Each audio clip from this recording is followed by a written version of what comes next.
there's a saying, I don't know if it's in Hollywood or just in general, but the first money is the hardest to get, and the second money is the second hardest. And it's referring to investment, pitching an idea.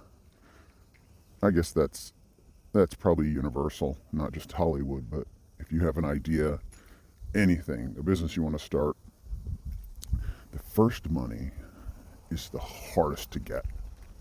And the second money is the second hardest. Because when you go to an investor, chances are you're not going to get everything you need from the first guy or person. Well, for one of my projects, I'm right in between. I got over the first hurdle, and I'm approaching the second. Good morning, and welcome to my daily walk. The topical daily podcast. Gosh, I said that I had the perfect line yesterday. I'll have to go back and read it and write it down. What is my daily walk? A daily topical podcast by an anonymous Hollywood guy who walks around and talks about anything and everything, except those things he's contractually obligated to conceal. Anyway, that was butchered. But that's par for the course here on my daily walk. Welcome aboard. And this is, so yesterday I felt was kind of, a pretty good half hour extemporaneous. I would say it this one is quickly becoming the worst because I'm scatterbrained right now. But yesterday's was good. Today's Friday, yesterday was Thursday. We started a thematic Thursday on the Hollywood guy and what does that word mean? I talked about production assistant versus producer. I didn't go into producer that much.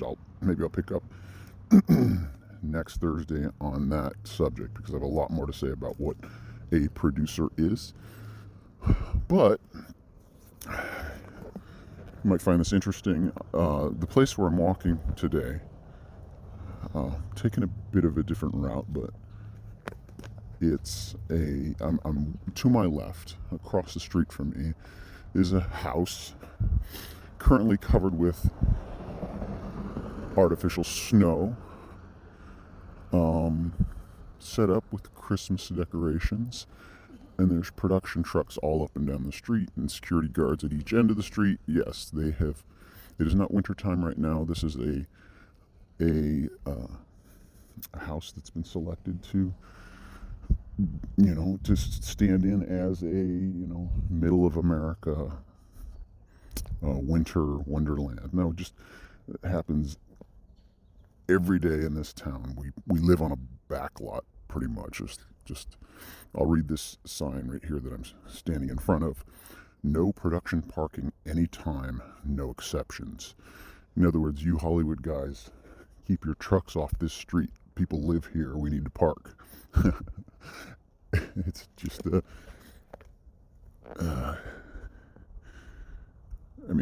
it's in the morning, so they're not shooting. I think they were shooting at night last night, and must have more to shoot tonight, unless they're just coming to strike the set today. I don't know. Anyway, that's one of the things that we deal with here. All right. So today's topic, as promised, I should probably get straight to it. Everybody who's going to tune out has already tuned out. What the heck is this guy talking about? Nothing. Well, today's topic, as promised, I was going to talk about 7. We'll see how many I get to, but 7 of the projects I'm working on. They're all mine. I mean, there's other projects that I have worked on. There are other people's projects, so I'm specifically talking about projects that I have in development personally. I didn't put much forethought into the order I put a little forethought into which 7 I was going to count as my top 7, and I got down to 8. So let's see.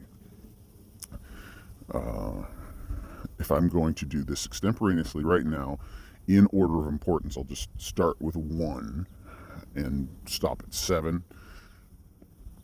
Whether that is completed in today's podcast or not, we'll just pick up next week. On Friday, we'll start doing thematic days or something like that. So, without further ado, project number 1. So that little intro about finding money, investors, that's all anyone thinks about in this town. Well, that's all anybody thinks about at all, is finding money, getting a job, and providing for yourself or those that you're responsible for. And if you live in this town, and I say town generically because Hollywood is not a physical perimeter. Yes, there is a physical place called Hollywood that has a physical perimeter, but the word Hollywood used in this context does not mean that specific place. Hollywood is New York City. Hollywood is London. Hollywood is, Atlanta even these days. Hollywood productions happen everywhere. In Canada, Toronto. Hollywood just means the entertainment industry. So, if you live and work in this town, Hollywood, it's pretty expensive, and this kind of gets into yesterday's topic, but they definitely overlap. Some people think everybody that works in Hollywood is loaded, and if you look at standards of living, well, yeah, Southern California, in particular, this part of Southern California, it's pretty expensive just to barely subsist. And so if you look at incomes in that regard, if you just look at dollar amounts, a person that makes $100,000, that is incredibly wealthy compared to 99% of the planet, right? There are people living on $1 a day, if that. So it's not,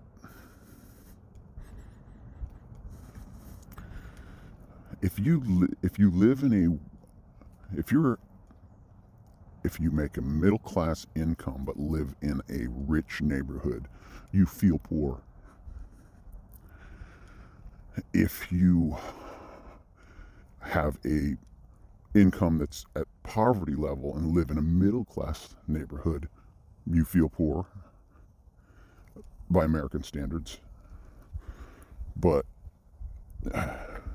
by American standards, a poor person can have a brand new pair of $200 Nikes and the latest gaming system and go out to eat 14 times a week. I mean, literally, that's poverty in the United States of America. And because everybody compares themselves with the people immediately around them, that sense of poverty, it's really, gosh, I went off on a huge tangent here. Okay, let's get back. Email me. It's a good time to remember that. Email me if you want me to go off on that topic a little longer. I can pontificate a while on that. Again, the email address, very simply, is MyDailyWalk at thiswaytv.com. MyDailyWalk at thiswaytv.com. Okay. Project number 1. I got over that first hurdle. It was about a year. It was over a year of prep. Yeah, yeah, so it was over a year of labor and prep and planning, and I finally was put in a room with a guy who expressed interest, and I had the right other experts in the room at the same time, and essentially I heard the words, and I wasn't asking for some astronomical sum. I was saying, for this project to move forward, this is needed now, this amount. And by the end of that meeting, I heard, I was looking for a yes, but I didn't expect to hear this one phrase, and it came out spontaneously from the investor. This is worth the money even if I never see any of it back again. Whoa! So I guess I said the right things. And that got the ball rolling. In any project, there's development hell. Development hell is where the vast majority of projects die and are never seen again. They spring into existence as a thought in someone's mind. Other people get involved that buy into it, and then that fundraising process happens, and they go in development hell. There's all kinds of great ideas languishing on shelves and in the back of minds all over Hollywood, all over the world. Pause for truck.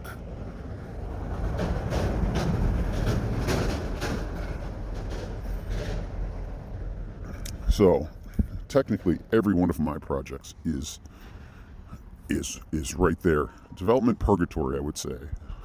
Except for that first one. It's still in development, but it's, I would say, in development paradise. It's in development, but it seems to be, after getting over that first hurdle and getting that initial investment to move forward. Project number one is moving forward, and so let me just tell you, it's big. Everybody in this town aims high, right?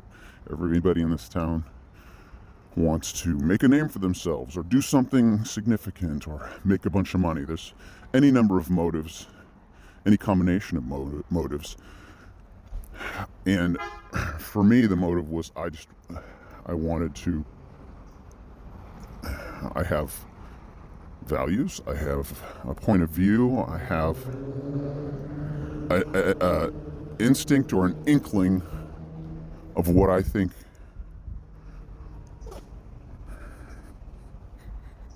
entertainment should be, I guess.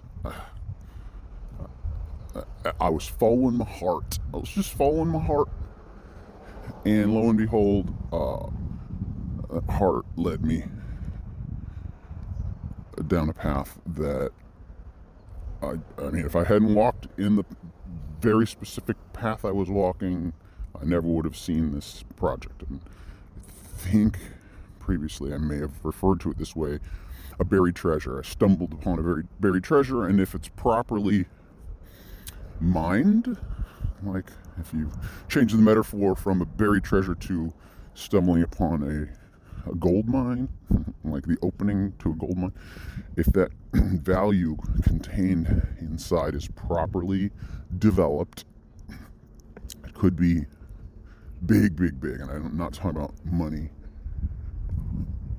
necessarily. I'm talking about impact, cultural impact, global impact even. So I aim high. We all aim high. I highly recommend aiming high and being prepared. Always be ready to be disappointed, but aim high, because when you aim high, your horizon opens up to you and you can see. Motorcycle. All right, this is a pause. Pressing the pause button. A a shoelace break. Gotta tie my shoe. Alright, unpause and shoe tied, shoelace tied. I'm about to walk right in front of this house again. That'll be fine. They're not shooting, so I'm not walking through the set. I'm just walking between the artificial snow and the grass on the street side and the front yard. The winter wonderland. I looked at the time and I've barely scratched the surface of project number 1. Maybe I should just list them. I'm already more than halfway, beyond the halfway point. There's the front door of the house. I mean, we don't get snow in this town, but this definitely would double as snow. It's just white material stretched over the front yard, taped down on the sidewalk. Yeah, all right. Past that. So project 1, I don't want to disclose any more than what I've already disclosed. So let's move on to project 2. And some of them are related to project 1. So project 1,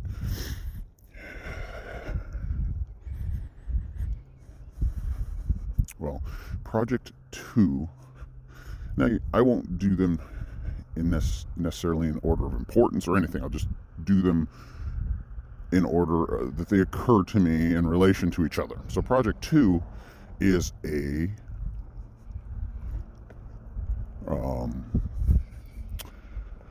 4-part docu-series. Call it a Netflix style docu-series about project 1. And that's the thing, if project 1 is really what I anticipate it might be or might become, then everything leading up to it, this entire process, even this podcasting, will all increase in value. Everything else. Do you hear that hammering? I'm just walking toward hammering. Okay, it stopped. Jeez. So project 2 project 2 has already, we've started shooting. I mean, I've hired a cameraman. I've actually had a 3-camera shoot at one point. Well, included a drone camera, included a, an Android camera, 4K. These cell phones these days now have broadcast quality cameras built into them. So my 3-camera shoot included a drone, which I own, a 4K Android phone camera, and then a red camera with an amazing camera operator. So we've gotten a bunch of footage for the docu-series. I've had it outlined. Each episode has been outlined. I have that's all been documentaries or docu-series. It's not scripted, but you have to plan out what you're going to talk about. So it's been fully outlined by a writer. We had meetings on it with a team. Mind you, these are people, for the most part, not all of them, but for the most part, are doing this unpaid, as they believe in the project. So, like, they paid the red camera guy. That guy was worth every penny and then some. But so project 2 is it's been outlined, and I had a Hollywood guy, friend of mine, line producer guy, put a budget together for it. So it's been budgeted, it's been outlined, and there's, I'd say, anywhere from 20 to 50% of the footage is in the can. So that one is just sitting there ready for an injection of investment if somebody wants to. I'm not pushing that one yet. It's when you go into pitch meetings. Little note: when you go into pitch meetings to pitch ideas, you better have more than one. So I'm not doing a lot of pitch meetings because I'm working hard on project 1, but it's all ready. I do have a pitch meeting coming up in about a week and a half with somebody I've already spoken to, already made contact with. This person knows what I'm working on, and so I'll mention maybe 3 to 7 of these projects in that meeting, but number one is always number one. This one is number two because it just goes hand in hand anytime. I mean, you watch, there's behind the scenes of projects that people love, and that's essentially this 4-part docuseries. Rather than just a documentary about this project, it's a docuseries, very clearly outlined. Anyway, so that's project 2. Project 3, let's see how much time we have. Whew, under 10 minutes. Project 3 is related to projects 1 and 2, but a standalone. Like project 2 basically depends on project 1, but project 3 could be its own, or is its own entity with value, and